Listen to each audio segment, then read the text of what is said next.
So hello everyone, welcome back to another video. তো Shakib Khan versus Mosharraf Karim, এই বিষয়টা মানে কি আদৌ সম্ভব? তো মূলত তোমাদেরকে বলে রাখি যে মেগাস্টার শাকিব খানের সিনেমায় সবকিছুই সম্ভব এবং সে সেটা করে দেখিয়েছে। আহ, তার প্রিভিয়াস সিনেমায় তাণ্ডবে সে আফরান নিশো, সিয়াম আহমেদ এই একসাথে এই প্রত্যেকটা অভিনেতাকে কাস্ট করা, এবং তার সাথে সাথে যদি তুমি দেখো চঞ্চল চৌধুরীকে নিয়ে আসা একই বড় পর্দায়, তো যিশুদাকে নিয়ে আসা। তো এই জিনিসগুলো সে কিন্তু তার সিনেমার জন্য যেগুলো করণীয়, যেগুলো দরকার, যত বড় অভিনেতাই দরকার হোক না কেন, শাকিব খান জানে যে অডিয়েন্স আমাকে দেখে আসে, সেটা আলাদা ব্যাপার, বাট একজন অভিনেতার জন্য যতটুকু দরকার সেই রোলটার জন্য সেটা কিন্তু সে করে।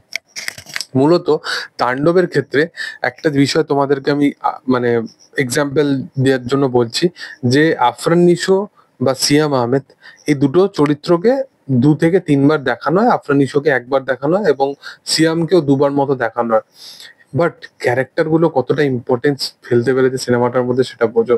মানে চরিত্রগুলোকে যেভাবে লেখা হয়েছে, চরিত্রগুলো গল্পের এমন সময় তাদেরকে নিয়ে আসা হয় যেটা কিন্তু সত্যি আলাদাই লেভেলের। তো পরিচালকের এখানে কাজ অবশ্যই ভালো, বাট এডিটিং টেবিল অব্দিও কিন্তু এখানে এমন একজন অভিনেতার হাত থাকে যার নাম হচ্ছে শাকিব খান, যে চাইলে সবকিছু করতে পারো, বাট না, গল্পের প্রয়োজনীয়তা অনুযায়ী এই দুজনের ক্যামিওটা সেখানে দেখতে ভাল লাগছে। তো সেই জায়গায় সে কিন্তু নিজের ইগোকে বা নিজের সেলফ রেসপেক্টকে সাইডে রেখে সে কিন্তু গল্পের জন্য বা সিনেমার জন্য সে কিন্তু সেই জায়গাটা করে দিল।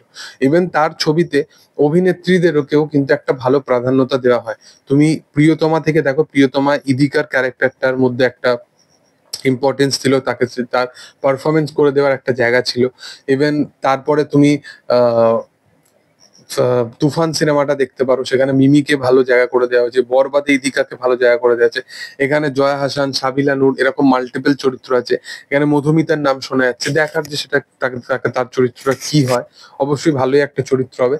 তবে মোশাররফ করিম, শাকিব খান দুটো চরিত্রই ব্যাপক হতে চলেছে। আমার মনে হয় যে শাকিব খানকে নিয়ে সিনেমা বানালে কখনো ওই ফ্যান ক্যাটারিং সার্ভিস যে বিষয়টা, এটা কখনো শাকিব খান চাইবে না। বাট পরিচালকরা অনেক সময় ভাবনা চিন্তা করে থাকে, যেই ভুলটা একবার রায়ান রফি করেছিল তুফানের সময়, বা তাণ্ডবের সময় সে সেটা শুধরে নিয়ে যায়, সেই জিনিসটা যেন না করা হয়।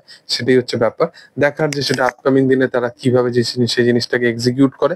তবে তোমাদের কি বক্তব্য এই বিষয় নিয়ে সেটা তোমরা অবশ্যই কমেন্টে জানিও। ভিডিও ভালো লাগলে অবশ্যই লাইক করো, শেয়ার করো, সাবস্ক্রাইব করো চ্যানেলটিকে এবং পাশে থাকা বেল আইকনটা অবশ্যই প্রেস করে দিও। Thank you all, by.